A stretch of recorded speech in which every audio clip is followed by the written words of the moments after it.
The Catholic Sun and Syracuse Catholic Television are here at the St. Marianne Cope Shrine and Museum for a conversation with Kate Mahoney on the occasion of St. Marianne's feast day. For those of us who are not lucky enough to know you, do introduce yourself. Tell us a little bit about yourself and how you came to be a part of St. Marianne Cope's story. Sure. So my name is Kate Mahoney, and thank you for saying you're lucky to know me. I feel lucky to know you.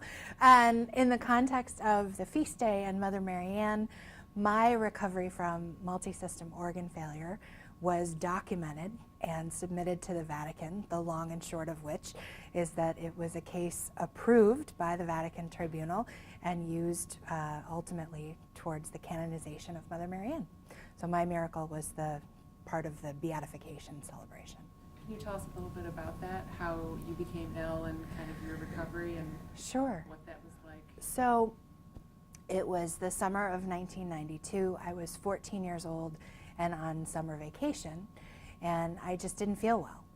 And that sort of cut to me being in the hospital, and the doctors thought I had a smoldering appendix, but after they ran a bunch of tests, I was diagnosed with stage 4 germ cell ovarian cancer, which, you know, most people know cancer is a common topic. It's not a taboo.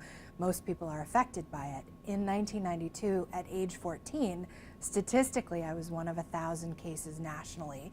And in my family, I hadn't really known or been affected by anyone living with or having died from cancer. So that was a huge thing. And like I said, we were on summer vacation. So in an instant, our whole life as a family and me as a person was upended. I was enrolled in school here. We moved in with my grandmother. I started chemo after major surgery right away and followed a very strict protocol. And the protocol ultimately kind of ravaged my body. But caveat being, you know, we all collectively made the decision that I would have the surgery and go through treatment. And many people know that, you know, the cure can be harder than the cause at some times. And so that was the result of it. Same side, I was young and I had that on my side. So there were several variables at play as I headed into multi-system organ failure in the intensive care unit. So where does Marianne Cope start to come into the picture? So I was in the hospital in a medically induced coma. I have no recollection of any of this, but our family relationship with Mother Marianne goes back before my time in the hospital. My mom's mother was president of the auxiliary at St. Joe's Hospital. My mom went to the convent school, and so there was an awareness of who Mother Marianne was in our family. My dad's former boss was connected to the family because his cousin was Sister Mary Lawrence, who was charged with the cause of canonization for Mother Marianne. And all of this is happening hundreds of years after Mother Marianne has died. But essentially, over dinner, my dad's boss and his cousin had this conversation about the Mahoneys. Their daughter was in dire straits, and what could we do? What could they do? And Sister Mary Lawrence said, do you think the Mahoneys would be open to praying to Mother Marianne directly, asking her to intercede in Kate's recovery? And my family, grown up Catholic, raised Catholic, so certainly prayer was happening all the time, and everyone we knew was a part of that. And really the question was, will you pray specifically to Mother Marianne? And if you get your miracle, will you be a part of whatever the result is? And my parents said yes. So in this course of my time in intensive care, my mom would call the mother house and say, let's pray for the liver. We have to pray for the lungs, or Kate's having a platelet transfusion. So all these different factors from head to toe in my body were in failure. And the sisters would pray. And there were these notes daily on the bulletin board in the elevator at the convent, the mother house. And sisters coming and going, or anybody for that matter, would take this information out into their respective communities. So basically, I don't want to dumb it down, but to make it accessible to everyone, because I think it's a human story, is concentric circles of acknowledgement, awareness, prayer, or good thoughts, good vibes, whatever, you know, community felt was their prayer intention, went to Mother Marianne. And almost directly between those intentions, those requests, was a recovery to some status of a different organ. Now, this is not anything biblical where I threw off my crutches or bounced out of bed and started dancing, but it was a case where doctors had reached a point where they couldn't do anything but monitor, and then the prayer began, the recovery began, and doctors said, okay, looking at these numbers, we can step back in and resume care. So that is the role of Mother Marianne in that way. I woke up from this coma unable to walk, talk, speak, feed myself, do anything without a team of 6 people because I had been in bed for 47 days. And so that was very creepy to me. You know, who is this person I've never heard of? And she's not alive, and they prayed to her, and it's a miracle, but I can't do anything that I thought I could do for myself. So it took me a while to really come to this place where I see Mother Marianne not only as the intercessor, but as the overseer of all these different people from different walks of life, different faith backgrounds, different medical skill sets, you know, and kind of orchestrating all of it. So that was probably more than you wanted to know. That's perfect. So after your recovery, Sister Mary Lawrence and the sisters kind of collected the information, presented it as part of St. Marianne's cause. Right. And the Vatican, as you said, confirmed it as a miracle, and it was the miracle that was used for her beatification. Right. Correct. So you Correct, actually got to go to the Vatican.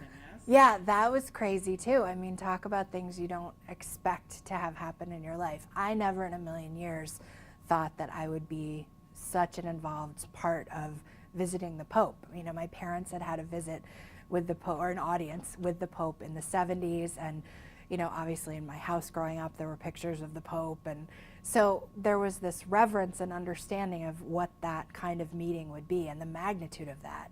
But for me, I was sort of like, well, I'm in it with everybody else. Like, this is really cool. And then the bishop sort of said to me, here we are in the Vatican auditorium. You will meet the Pope. And again, I was like, well, yeah, I mean, that's why we're all here. You know, isn't this great? We'll be up in the bleachers because that's where the plebeians are, you know. And he said, no, you know, you will present the relic. And I was like, oh my gosh. And so again, here's this moment where maybe I'm supposed to be more than I am, but you know, my hair wasn't brushed perfectly, it wasn't coiffed, and my dress was shorter than was probably appropriate for the Vatican. And I'm just this person who's had these extraordinary experiences, and here I am presenting a relic to the Pope, which in terms of Catholic history is a really big deal. But in my life, it's just, I think everybody has a really cool story, you know? So this was my kind of really cool moment. So fast forward to today, you've written a book. I have. Tell us about what the book is about. So the book, if you want to use this miraculous recovery as sort of the center of the book, as I suspect many people will, because in this community that's kind of my identifier, that is the center. But how I chose to tell the story was in a collection of essays before, during, and after this event. And so I feel that it flows kind of seamlessly. And like I said, this extraordinary moment, this extraordinary series of events of which I got to be a part of, that's the theme in my book. But to me, it's really not any more exciting than anything else that someone else would experience. I think it says a lot about you, that you are so down to earth, to be considered a miracle case, the miracle girl, and just consider it an interesting story in line with anybody else's. So, well, I mean, thank you for saying that, but I think, you know, we don't live in a Catholic world. We live in a global community. And so I think if I try and make it about one thing that potentially has judgment on either side of human experience, then my book and my story and my relationship with Mother Marianne ends up disconnecting people. And all I've ever wanted to do, even before this experience and my relationship with Mother Marianne began, was to be a unifier. So if that means that I have to kind of just see myself as everybody else, then that makes sense to me. So tell me, kind of, what is your relationship with Mother Marianne? What does she mean to you? I think she is like the coolest person maybe to ever have walked the face of the earth. And it's not because she's a nun, and it's not because she's Catholic, and it's not because she's a woman. I think her soul's purpose was to just be this vehicle for welcoming all people and having this great sense of faith and devotion to God while utilizing medical administration or taking care of children. I mean, in every facet of society where she had a presence, people who were normally cast aside, judged, not welcomed, she threw that out and she said, no, I'm going to be right here meeting you where you are, and we're going to go forward together. And I don't care where you've been, and not at the expense of where you've been. But to me, that's the kind of stuff I read about as a kid. I loved value stories, Johnny Appleseed, the value of love. Like, I think Mother Marianne is like the value of welcome, whatever that means to anybody, but the opportunity to be invited and to carry out a conversation. And she's my model for that. Thanks. So her feast day is coming up. Yeah. What are we doing to celebrate you personally, and how might you invite everyone else to celebrate? Well, that's a great question. I am going to be here at the shrine Saturday the 21st, celebrating with a couple of other groups and volunteer initiatives in the community in an event called Making Spirits Bright. It's the second year I think we've all gathered, and it's really just about getting to know one another in the community and taking the parts of Mother Marianne's welcoming everybody and connecting them. And so you're taking your faith, and here are all the ways you can put it into action. Now, mine is not entirely that way, because I am absolutely just here to say, hey, I wrote a book and I'd love for you to buy it. But I will be obviously supporting the shrine and all these different groups in the community who want to continue to build our community. Terrific. Anything that I didn't ask you specifically that you want to share?